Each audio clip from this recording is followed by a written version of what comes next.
Good morning and welcome to the NBA Daily for May 28th, 2025. Coming up, Zena Keita is back and the Pacers are up 3-1. We're going to talk about it with Fred Katz, and Zena and I are going to give our own takes on Pacers Knicks.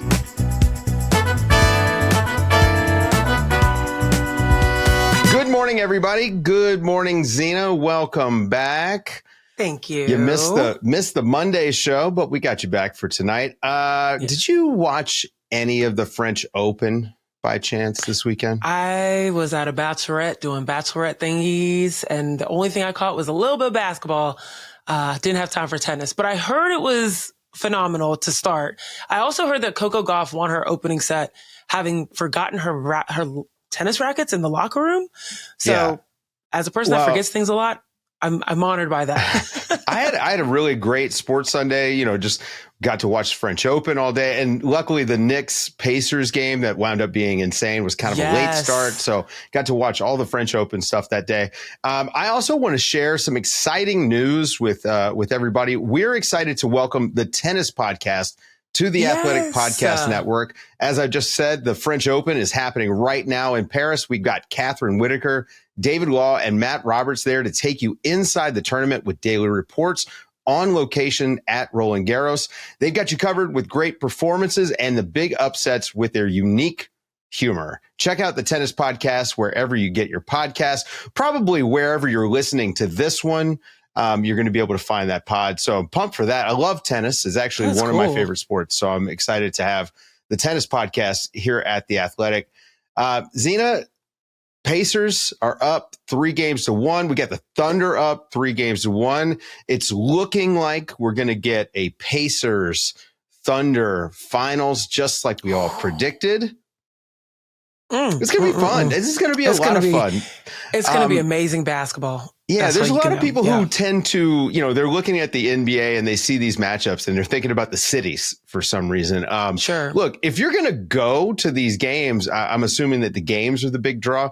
But otherwise, if you're watching from home, I don't understand why it matters, whether it's the Knicks or, some other big city made it to the finals. So, Zena, Tyrese Haliburton had an amazing game. 32 points, 15 assists, 12 rebounds, 4 steals, no turnovers. He's been the best player in this series in the conference finals. He has absolutely been the best player on this floor. And I want to just take a second and say thank you to The Athletic. I want to get our credit for this because the voting came out and the players through the Athletic Player Survey said that Tyrese Haliburton was the most overrated player in the NBA. And I feel as if that was a direct line of juice, motivation, whatever you want to call it, that Tyrese Haliburton drinks at night. He drinks it in the morning. He drinks it before the game, and he shows up on the court and plays phenomenal basketball. He was so poised despite playing at such a high pace and high tempo.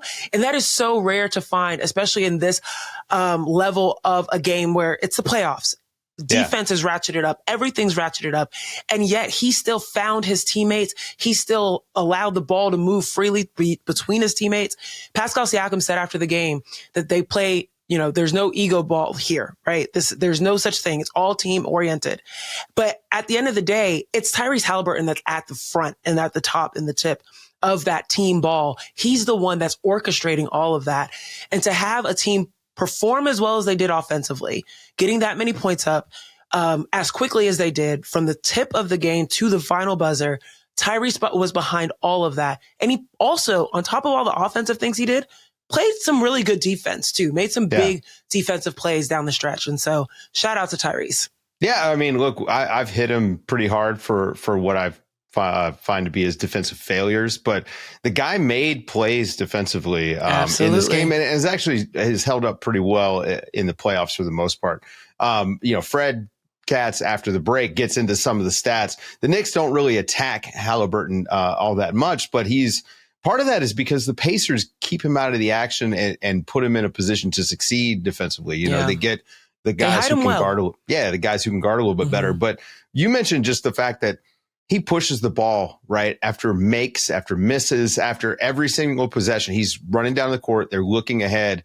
And this egalitarian offense that they run where, some nights is going to be Andrew Nembhard taking the big shot. They're just, when you have a guy who's that good and that willing to share the sugar with everybody, I just think it's like very easy to put together a good offense. I thought Rick Carlisle made a good point when he talked about how he's essentially finding all this stuff in the flow of their regular offense. This isn't like they're just breaking things out. And it's quite the contrast when you consider the Knicks, where Jalen Brunson, look, he has these heroic games where it's just every single shot is, it's 7 seconds worth of possession. It's 15 dribbles or whatever it is. And he's taking hard shots. So, it is kind of contrasting styles here too.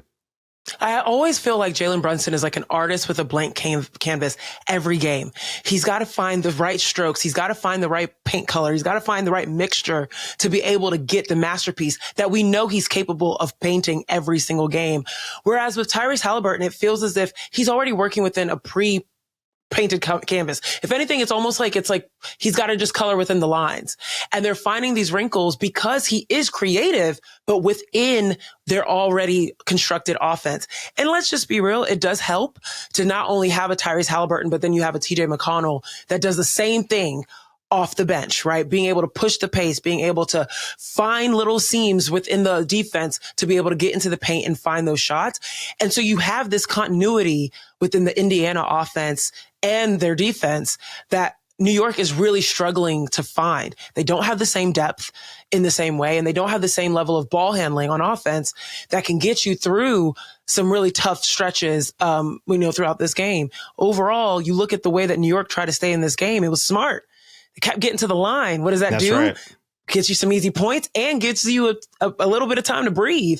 Like that's awesome. But at the end of the day, the second that the balls were going through the net or coming off the rim, Indiana was gone. Like, I don't know if you can hear this from the podcast, but I snapped. It was immediate how much Indiana was up the court. It's been fun to watch. And that's why, if Indiana closes this out, which it's looking strong, that it could be Sirs and 5, but I do believe that the Knicks will fight it out. But they close this out. They go up against OKC. That's another team that plays very similarly. So it'll be interesting to see how those styles combine. Yeah, if that winds up being the finals, both series 3-1, if that's the finals, exactly. I'm really excited for the basketball. Guys, stick around after the break. Fred Katz to break down the Knicks' loss to the Pacers.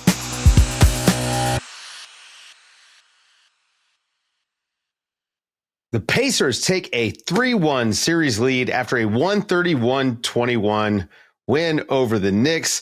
Fred Katz was there. He covers the Knicks. He covers the NBA. Fred, down 3-1, not looking great for the Knicks. Looking really good for the Pacers. Tyrese Haliburton did something that only 3 players have ever done, with getting the 30-point, 15 assists, 10 rebound triple-double, but also did it with no turnovers. How about Tyrese Haliburton? The guy is... It is unbelievable to be able to turn 15 assists, no turnover games into your brand.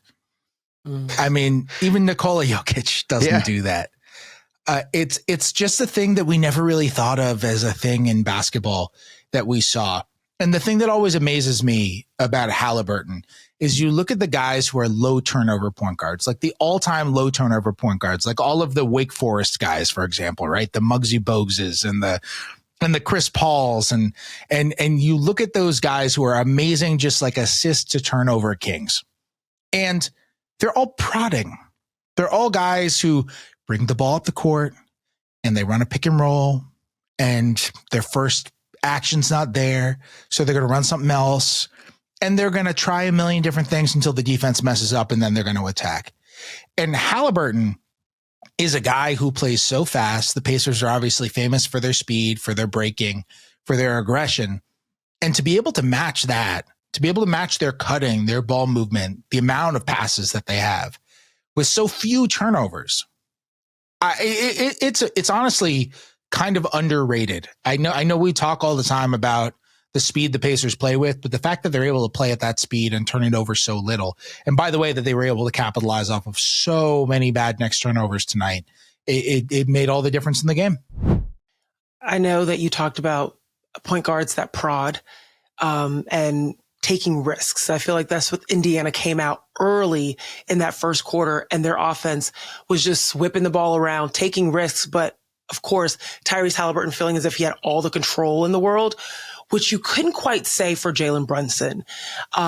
Particularly the double teams that were coming. It felt as if, I'm like, yell, Knicks players, tell your person there's someone coming on your back. But it just felt as if Jalen Brunson was going bar for bar with Tyrese Haliburton, and yet it came out that he didn't have as much control, especially towards the end, going 1 for 3 in that fourth quarter. What was the differentiator between these two and how their teams played to their advantages to help Tyrese shine throughout the entire game versus Jalen sputtering at the end? Yeah, and that one basket at the end of the game, I mean, it happens with 20 seconds left and the game's already over. Right. Something that stood out to me the entire series. You know what? I'm going to call this up right now so I can actually have the numbers properly, because something that I had looked up coming into this game, because I had it queued up. I figured it would be a theme going into game 4 because it's been so far. So this is according to Second Spectrum. Coming into this game, in game 1, the Knicks ran 14 pick and rolls at Tyrese Haliburton, with Tyrese Haliburton as the defender. That's Tyrese Haliburton either defending the ball handler on the pick and roll or defending the screener on the pick and roll. They ran 14 times. Game 2, they ran it 21 times at Tyrese Haliburton. Game 3, they ran it 14 times at Tyrese Haliburton. I don't have the numbers for game 4. I would say, based on the fact that I just watched the game, the process was pretty similar. Yeah. Yeah. In game 1, the Pacers ran 35 pick and rolls at Jalen Brunson. They ran 28 pick and rolls at game Brunson in game 2. They ran 30 pick and rolls at Jalen Brunson in game 3. In game 1, they ran 37 pick and rolls at Karl-Anthony Towns. They ran 26 pick and rolls at Karl-Anthony Towns in game 2. They ran 30 pick and rolls at Karl-Anthony Towns in game 3. And you look at it, Towns averages defending coming into game 4, 31 pick and rolls a game on the dot. Jalen Brunson averages coming into game 4, coincidentally, 31 pick and rolls a game on the dot. Haliburton is defending 16 pick and rolls a game on the dot. And you look at the Knicks, and the Knicks right now, with the way that they are constructed, they have 2 weak links on their defense, and it's Brunson and it's Towns. It's their 2 offensive-minded all-stars. The Pacers have 4 guys who play 2 ways in their starting lineup, and they have Haliburton, who is an unbelievable player, but who's a weak link who you can attack if you want. And the Pacers, for whatever reason, have prioritized attacking the weak links in a way that is 2x the way that the Knicks have attacked the weak links. And I think that's shown. I think it's shown throughout the series. I think it's shown in the process. I think it's shown in the results. And I think it is maybe it's not the reason the Pacers are up 3-1, but I think it's contributing to the Pacers being up 3-1. The energy difference down the stretch for the Pacers all year has been a thing. And especially in the playoffs, it feels like the last 3 minutes, they have more energy than everyone. And let's not discount what they've done defensively against Jalen Brunson, because I think that that's a part of it too. Aaron Nesmith playing on whatever happened to his ankle in game 3 didn't seem like it affected him all in game 4. And not only did he score a bunch, but he also, I thought his defense on Brunson was excellent, constantly had a body on him. And again, they have guys they can throw. Even Ben Shepherd, who didn't have that great of a game defensively, was just physical, always touching Brunson. I think just by the time you get to game 4 of that, where it's 43, 44 minutes of various guys, and especially when they're bigger than you, like Nesmith, I think that's got to play into it too. Nesmith's a great Brunson defender. He's a really good defender in general. He's a really good Brunson. I think he's a better Brunson defender than he is defender in general. Not to make it a slight on him. No, he's a great start-stop athlete, right? Mm-hmm. Excellent. But you know why he's so good against Brunson? Because Brunson struggles against bigger guys who defend well with their chests. Yeah. And you look at guys who defend with their feet and with their arms, and those are the guys who, even if they're awesome, those are the guys who Brunson will do well against. Like, for example, he'll trip him up. Yeah, like if you want to argue that Andrew Nembhard's a better defender than Aaron Nesmith, you're not going to get an argument from me in general. Mm-hmm. I think Andrew Nembhard is an awesome defender.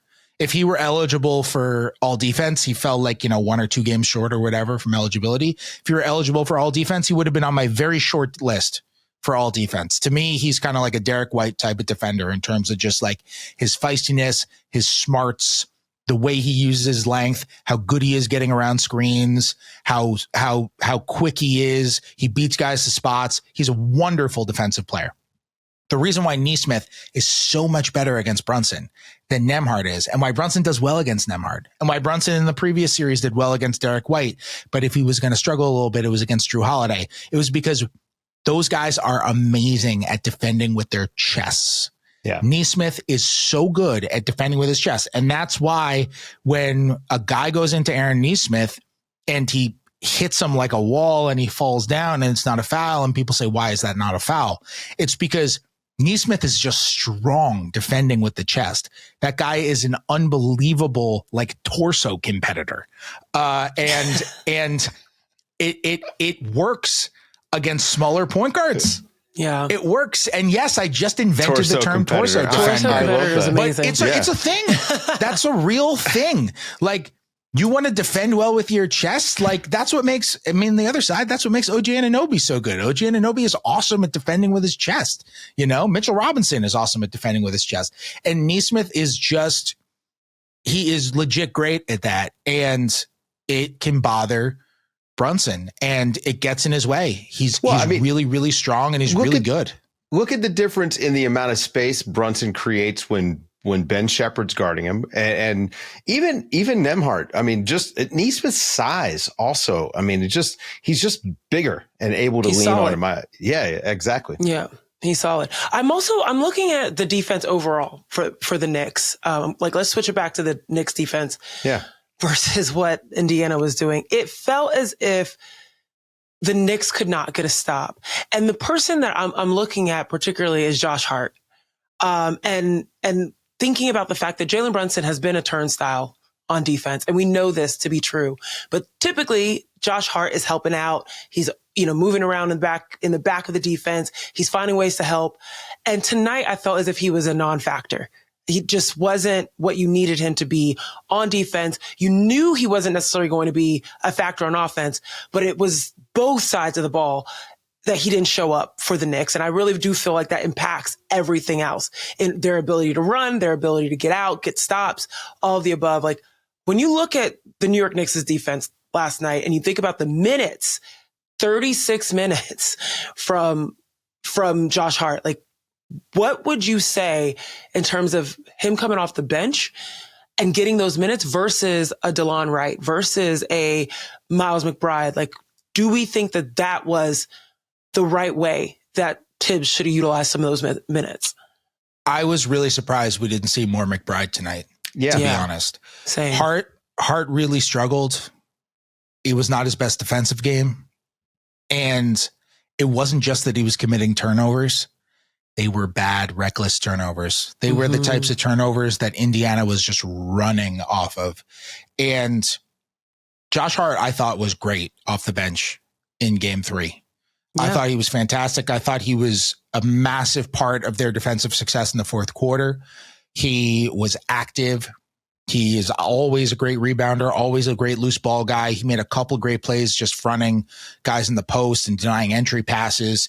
He was so good in that game, but especially when you're turning the ball over against Indiana, they're just going to get running. And we talk about how, substandard the Knicks defense looked tonight. Well, part of the reason why was because Indiana just got out in the run. And even when they're not scoring on the break, they're just going to score on the secondary break. Once you give the Pacers a mismatch because you just have to pick somebody up, you're toast. Like they're just going to kill you because they operate so fast. They will always make the right play and they will cut you to death. Best defense the Knicks played was in that third quarter when they started cooking, getting to the free throw line, and they could set their defense, and they kept the Pacers in the half court. Pacers kept swinging, but without driving and putting 2 feet in the paint, and they just weren't getting looks. I mean, it played right into what the Knicks wanted them to do. I just want to swing ahead to Game 5. I mean, look, it's 3-1. It's rare that we see a comeback. Karl-Anthony Towns kind of hobbled there at the end of the game. Any kind of news on that front, or we got to wait? No, he was hobbled when he walked out of the arena. I was talking to him when he was putting on his shoes after the game, and he was very gingerly putting on his Air Force Ones when he was putting those on, walking out of the game. That knee is definitely bothering him. It's been bothering him for a few days now. I know he clanked it in the fourth quarter and went down and looked like he was in a ton of pain. I would be surprised if he did not play in the next game, just based on the conversations I had tonight. But you never know until he wakes up tomorrow and you see how he is. But given the fact that it's 3-1 and given who he is and given the way people were talking tonight, I would be really surprised if we didn't see him in Game 5. But obviously that's a concern. Like he won them Game 3. He is tremendously important. And he was awesome for stretches of this game also with Miles Turner guarding him. And I was surprised they got away from him in the way they did. Maybe I shouldn't have been, because they tend to get away from Towns sometimes when they shouldn't be. But he was really good when Miles Turner was guarding him. I think that's an advantage Towns. I've been surprised. I shouldn't say I've been surprised, because the Pacers don't cross match. But I did kind of think by this point it was going to be not Turner guarding Towns by this point in the series. And it's still pretty much Turner guarding Towns basically every play, even when Mitchell Robinson's out there. So he's tremendously important, and his presence and how he responds and his health is obviously could make or break the next season. Yeah, we'll all keep our fingers crossed, because I'd love to see a 3-1 comeback. This would be a great series to keep going. It's been a lot of fun. That's going to do it for the show, folks. Thanks to Fred for hanging out late and staying up with us. Thanks to Zena Keita, as always. I'm Dave DuFour. This has been the NBA Daily. Thanks for waking up with us.